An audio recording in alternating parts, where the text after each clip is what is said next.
ang 7 minutong himala sa NAIA. Paralisado ang Ninoy Aquino International Airport, NAIA, sa gitna ng nag-uumapaw na tao, isang nakapapasong tanghali ng tag-araw. Isang 6 na taong gulang na batang Amerikano, ang biglang naglaho, na parang bula sa tabi mismo ng kanyang mga magulang na halos mapaos na sa kakaiyak. Sa gitna ng di kilalang lungsod na ito, may pag-asa pa bang matagpuan nila ang kanilang anak? Ang mga mapanuring tingin ng mga dayuhang pasahero ay naglipa na sa buong terminal. Ngunit sa sandaling tila lahat ay susuko na, isang kakaibang landas ang pinili ng NAIA. At makalipas lamang ang 7 minuto, isang di kapanipaniwalang tanawin ang tumambad sa lahat. Sa milagrosong 7 minutong iyon, ano ang ipinakita ng Pilipinas sa buong mundo? Ang makapigil hiningang kuwentong ito na puno ng emosyon ang magbubunyag ng lahat. Ang sandali ng matinding takot sa NAIA ng araw na iyon ay marahil hinding-hindi ko malilimutan habang buhay. Hapon ng Sabado't Linggo iyon, sa gitna ng tag-araw na tila nag-aapoy sa init. Pagpasok ko pa lang sa International Departure Area ng NAIA, napabuntong hininga ako, hila-hila ang aking maleta habang sinusuong ang dagat ng tao na parang mga along humahampas sa dalampasigan. Ang malalakas na usapan sa wikang Filipino mula sa lahat ng direksyon ay parang ingay lamang sa aking pandinig. Para sa aming pamilya, ang Pilipinas ay isang maikling hantungan lamang sa aming mahabang biyahe patungong New York. Si Sarah, ang aking asawa, ay nakatungo sa mapa na may pagtataka sa mukha.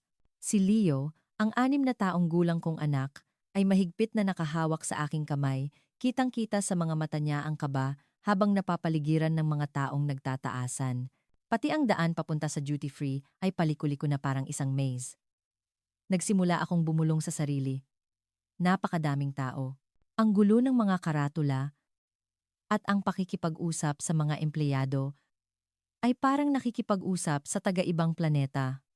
Bakit ba kailangan nating mag-layover sa ganitong lugar? Kung sa Japan lang sana, mas pamilyar at mas madali ang lahat. Noon, hindi ko pa alam na ang bansang ito ay malapit nang magpakita sa akin ng isang tunay na himala.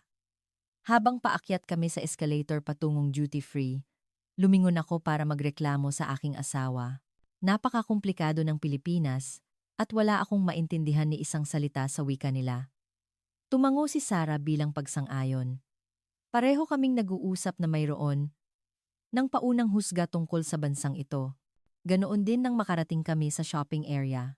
Habang pumipili ng pabango at tsokolate, patuloy pa rin ako sa pagrereklamo tungkol sa mga price tag na mahirap intindihin at sa pautal-utal na Ingles ng mga staff. Nakakainis talaga.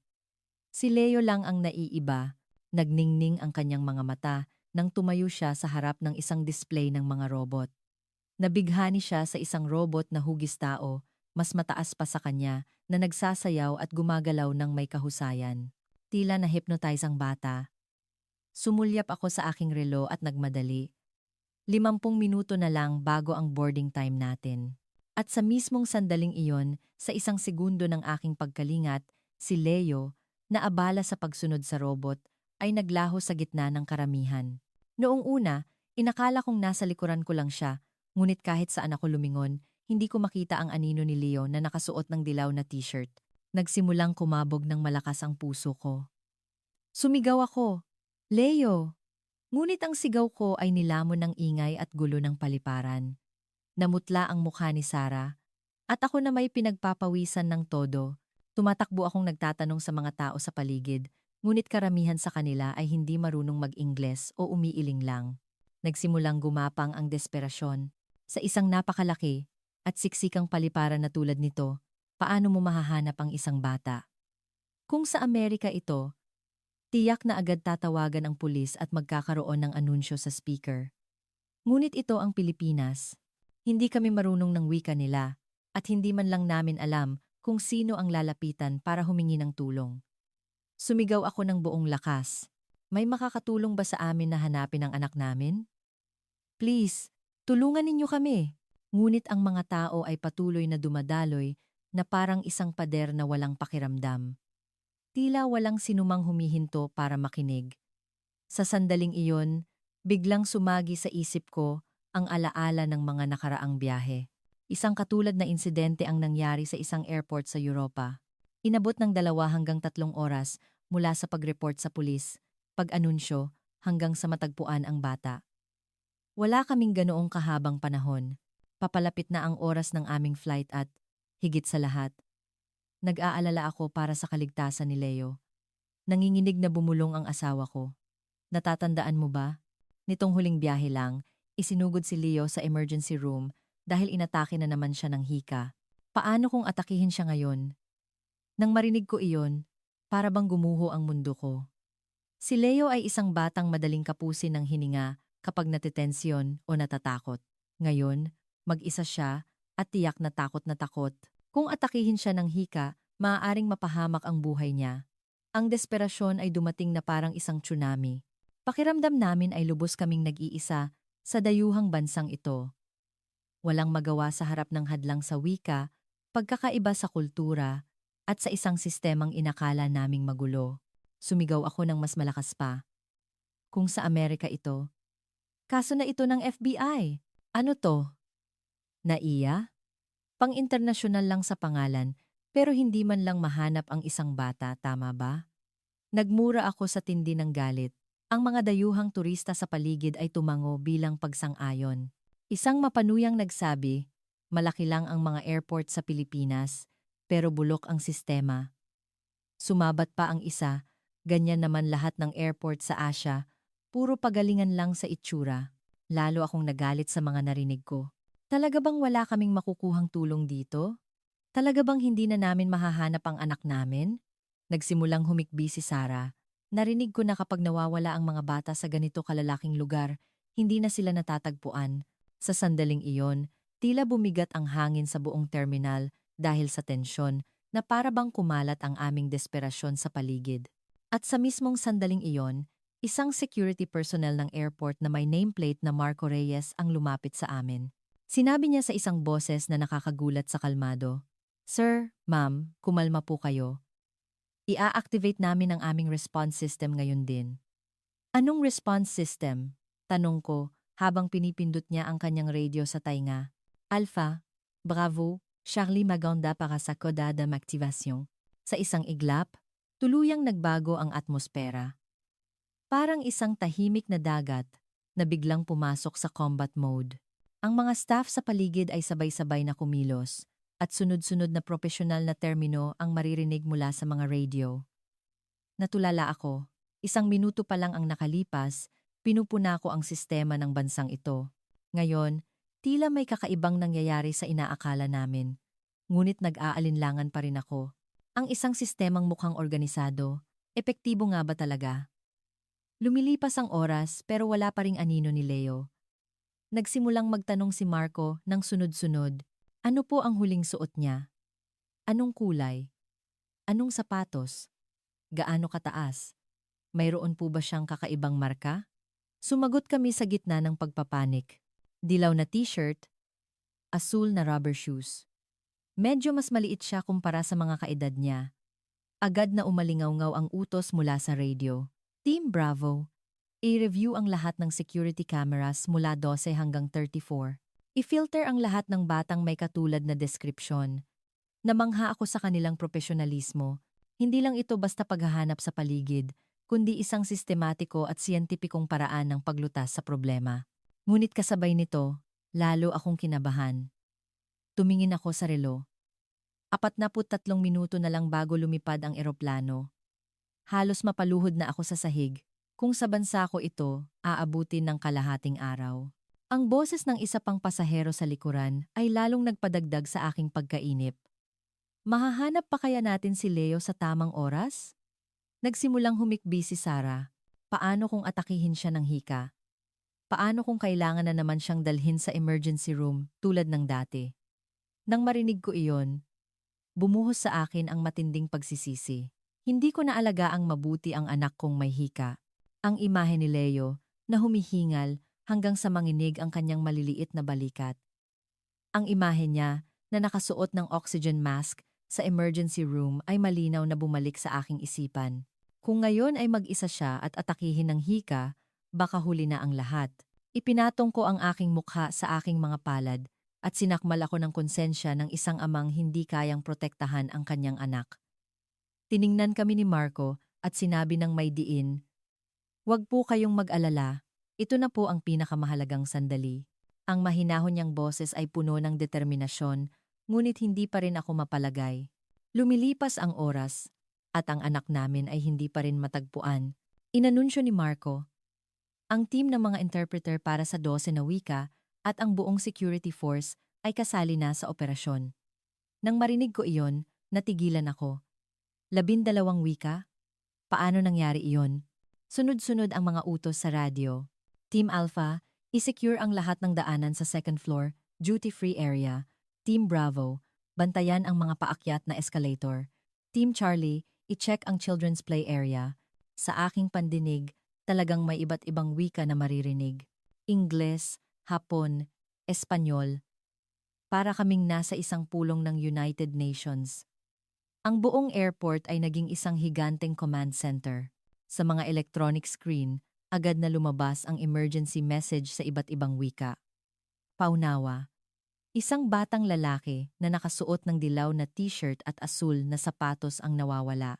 Kung makikita, ipagbigay alam agad sa pinakamalapit na staff. Hindi ako makapaniwala sa buong sitwasyon. Kanina lang, wala akong tiwala sa sistema ng bansang ito.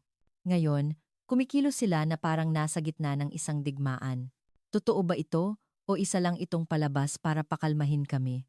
Sakto namang nagtaas ng kamay ang isang turistang Australian sa malapit. Tingin ko nakita ko ang isang batang mukhang ganyan. Agad kaming tumakbo sa direksyong iyon. Ang puso ko ay parang lalabas sa aking dibdib. Ang tanging naririnig ko ay ang malakas na kabog nito. Sa wakas, natagpuan na siya. Siguradong si Leo na iyon. Puno ng pag-asa ang aking puso. Ngunit nang makalapit kami, ibang bata pala. Ang unang pag-asa ay naglaho. Sa sandaling iyon, naramdaman kong malapit na akong bumagsak. Ang pag-asa ay naging desperasyon at mas masakit ito kaysa sa anupaman. Napaluhod si Sarah sa sahig at napaiyak. Naramdaman ko rin ang bigat ng katotohanan. Sumigaw ako sa nanginginig na boses. "Ano ba ang ginagawa ninyo?" Sinuntok ko ang isang counter sa tindi ng galit. "Ano ang silbi nito? Gusto niyo ba talagang maghanap?" Yumuko si Marco. "Paumanhin po, sir. Ngunit ito na ang pinakamahalagang sandali. Pakiusap, magtiwala po kayo sa aming sistema."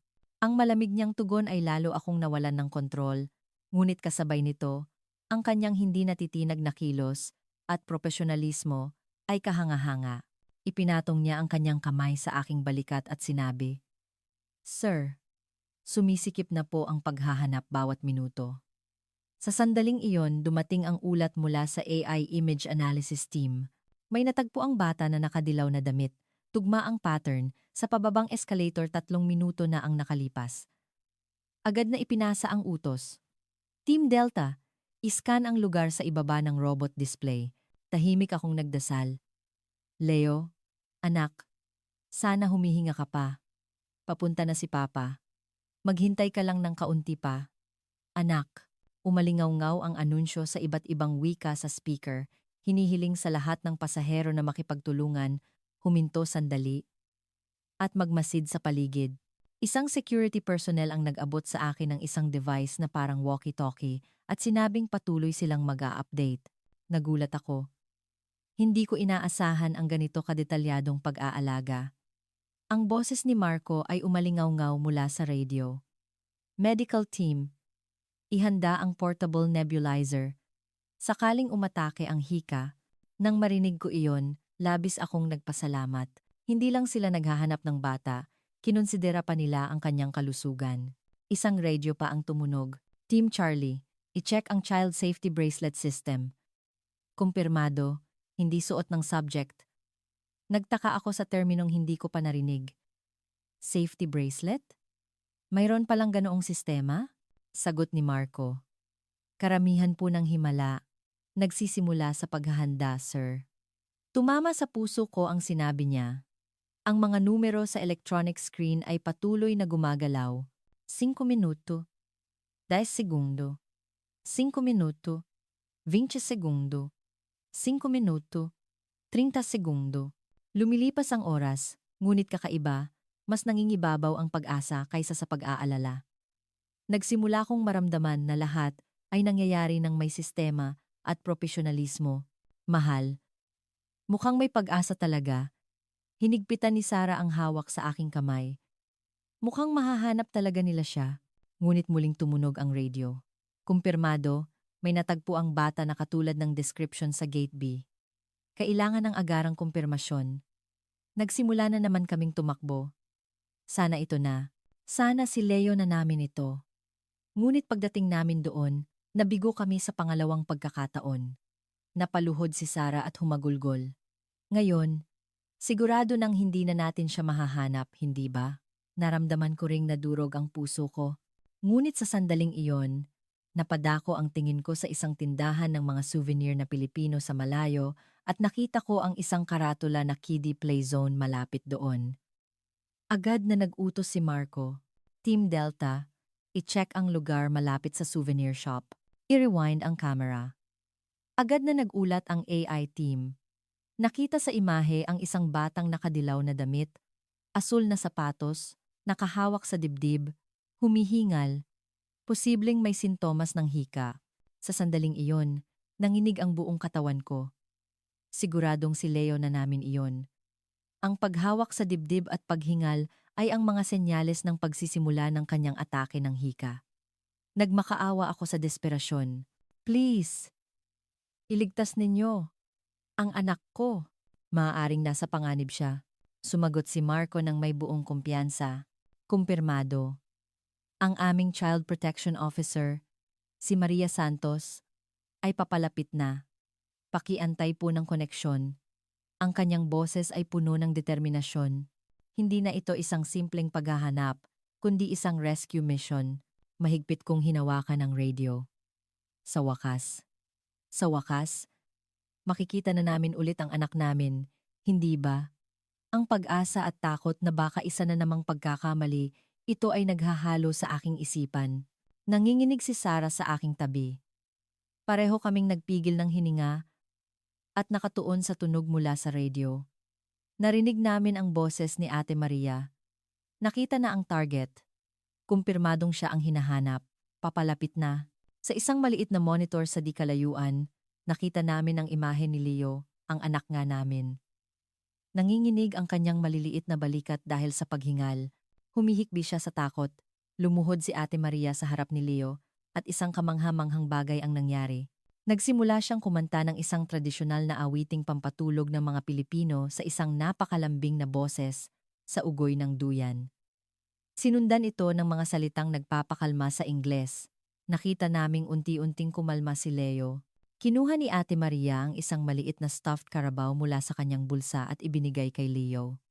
Nagsimula siyang magkuwento ng isang masayang alamat habang gumagawa ng mga aksyon para makuha ang atensyon ng bata. Ito ay isang napakadelikado at propesyonal na paraan ng paglapit. Hindi niya lang basta ibabalik ang bata, inalagaan niya ang kanyang emosyonal na kalagayan at sinubukang pakalmahin siya. Nagsimulang tumulo ang aking mga luha. Hindi ko akalaing makakasaksi ako ng ganito, kadetalyadong pag-aalaga. Unti-unting lumuwag ang mga balikat ni Leo. Humina rin ang kanyang paghikbi at nagsimula siyang maaliw sa kwento ni Ate Maria. Ipinakita sa electronic screen na 7 minuto at 2 segundo na ang nakalipas. Sa loob lamang ng 7 minuto, nangyari ang lahat. Sinundan namin ang direksyon ni Ate Maria papunta kung nasaan si Leo. Ang puso ko ay parang sasabog na. Ngunit ngayon, hindi dahil sa desperasyon, kundi dahil sa pag-asa. Sa wakas, nang tumayo kami sa harap ni Leo, hindi na siya umiiyak. Mahigpit niyang yakap ang stuffed carabao at tahimik na nakaupo sa tabi ni Ate Maria. Isang di kapani-paniwalang tanawin. Daddy, tumakbo si Leo sa aking mga braso. Ang kanyang maliit na boses at ang init ng kanyang katawan ay dumaloy sa akin. Sinubukan kong pigilan ang aking mga luha, ngunit hindi ko napigilang yakapin siya ng mahigpit at umiyak. Yumuko ako sa harap ni Marco, puno ng pasasalamat at pagsisisi. Nagsabi ako ng masasakit na salita sa inyo. Pinagdudahan ko ang kakayahan ninyo. Patawarin ninyo ako. Ngumiti ng mainit si Marco. Sir, ang pinakamahalaga ngayon ay ang kaligtasan ng bata. Hindi niyo po kailangang humingi ng tawad. Naiintindihan namin ang puso ng isang magulang. Sinuri ni Ate Maria ang kalagayan ni Leo. Stable na po ang paghinga niya. Pero inihanda na namin ang nebulizer dito para sa anumang emergency. Sinabi ko sa nanginginig na boses. Sa loob ng 20 taon kong paglalakbay, ngayon lang ako nakakita ng ganitong paraan ng paghawak sa sitwasyon. Kayo sa Pilipinas, parang nabubuhay na kayo sa hinaharap. Ngumiti ng may kababaang loob si Marco. Pinaghahandaan po namin ang mga araw na tulad nito araw-araw. Dahil ang isang bata ay katumbas ng bigat ng buong mundo. Bumulong si Leo sa aking tainga. Daddy, gusto ko na ang Pilipinas. Ang cute nitong karabaw. Tila naramdaman din ng bata ang init ng bansang ito. Ang mga taong nakasaksi sa muling pagsasama ng aming pamilya ay pumalakpak. Ang mga dayuhang turista na kaninay nang iinsulto ay mayroon na ngayong ekspresyon ng paghanga. Nagsimulang dumating ang mga reporter. Sinabi ko sa kanila na ang nasaksihan ko ngayon ay ang perpektong kombinasyon ng isang makabagong sistema at ng mainit na puso ng mga tao. Ito ang tunay na mukha ng isang sibilisadong lipunan. Nagsimulang lumabas ang mga headline sa mga screen. NAIA, ang pinakaligtas na airport sa mundo. Ang 7 minutong himala na nagligtas ng buhay. Isang sistema ng pagtugon na humanga sa mundo. Muli akong yumuko para magpasalamat kina Marco at Maria. Ang ginawa ninyo ngayon ay pambihira. Isang huwaran na dapat tularan ng buong mundo. Bago sumakay sa eroplano, ipinangako ko sa sarili ko na ikukuwento ko ang kamanghamanghang pangyayaring ito sa buong mundo. Ipapaalam ko sa maraming tao na mayroong isang bansa na nagtataglay ng ganito, kahusay na sistema at napakabuting mga puso. Ang airport na ito, ang bansang ito, hinding-hindi ko malilimutan ang 7 minutong himala na aking naranasan. Pilipinas, isang bansang tunay na nabubuhay sa hinaharap at, higit sa lahat, isang lugar na may mainit na puso ng mga tao. Ang himala ay hindi basta nahuhulog mula sa langit. Nagmumula ito sa paghahanda, pagsasanay, at mula sa puso ng mga taong nagtitiwala at nagtutulungan. At sa milagrosong 7 minutong iyon sa NAIA, ang sentro ng mundo ay ang mainit na puso ng mga Pilipino, mga taong nagpapahalaga sa isang maliit na buhay na parang buong sansinukob. Habang naglalakad kami patungo sa boarding gate, tuluyan nang nagbago ang atmosfera. Ang ingay na dati nakakairita ay tila isang masiglang musika na ngayon. Ang mga ilaw mula sa mga tindahan na dati kinaiinisan ko ay mukha ng mainit at kaakit-akit. Nagbago rin ang tingin ko sa mga tao sa paligid. Nakikita ko ang mga palakaibigang ngiti ng mga staff. Nakikita ko ang mga pamilyang Pilipino na nagpapaalam sa isa't isa ng may init at pagmamahal. Si Leo, hawak ang kamay ni Sarah sa isang kamay at mahigpit na yakap ang stuffed karabaw sa kabila. Lumingalinga siya ng may pagkausyoso, wala nang bahid ng takot.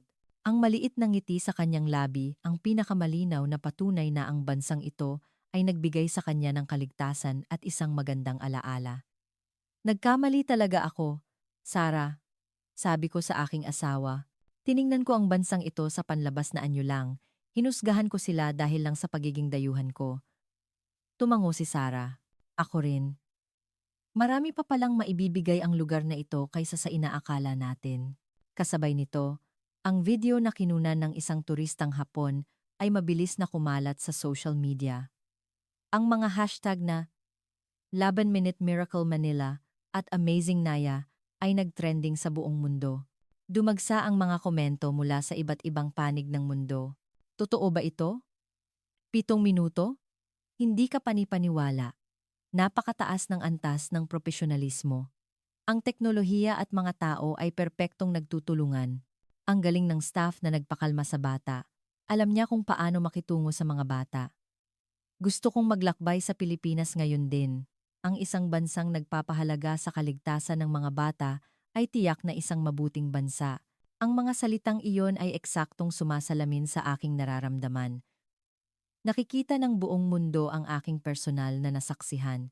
Pagdating namin sa boarding gate, isang ground staff ang ngumiti ng palakaibigan. Tiningnan niya si Leo at inabutan ito ng isang maliit na supot. Para sa aming munting manlalakbay, Sabi niya sa Ingles na may kaakit-akit na puntong Pilipino. Sa loob ng supot ay may mga lokal na candy at isang keychain na hugis maliit na kalabaw. Maliit na regalo lang ito. Ngunit para sa amin, ito ang huling patunay ng pagmamalasakit na lalong nagpatatak sa aming karanasan. Nagpasalamat kami ng lubos habang puno ng emosyon. Habang umaangat ang eroplano, tiningnan ko ang mga ilaw ng gabi sa Maynila na unti-unting lumiliit. Alam kong binago ng biyaheng ito ang aking pananaw, magpakailanman. Ang Pilipinas ay hindi na lang isang lugar ng layover, kundi isang lugar na nagturo sa akin ng isang napakahalagang aral. Natutunan ko na kahit ang pinakamagaling na sistema sa mundo ay magiging walang kabuluhan kung wala ang puso ng mga taong nagpapatakbo nito. At dito sa Pilipinas, nakita ko ang perpektong kombinasyon ng dalawang iyon. Ipinangako ko sa aking sarili, babalik kami rito. Hindi bilang mga nagmamadaling turista, kundi bilang mga kaibigang gustong matuto at maramdaman pa ang kagandahan ng bansa at ng mga tao rito. Ang siteng pakminutong himala sa Naiya ay hindi lamang tungkol sa paghahanap ng isang nawawalang bata. Ito ay isang paglalakbay sa pagtuklas ng isang dakilang puso ng isang lahi na nakatago sa likod ng abala at ingay. At ang pusong iyon ay nagbigay sa aming pamilya ng isang alaalang hinding-hindi lilipas.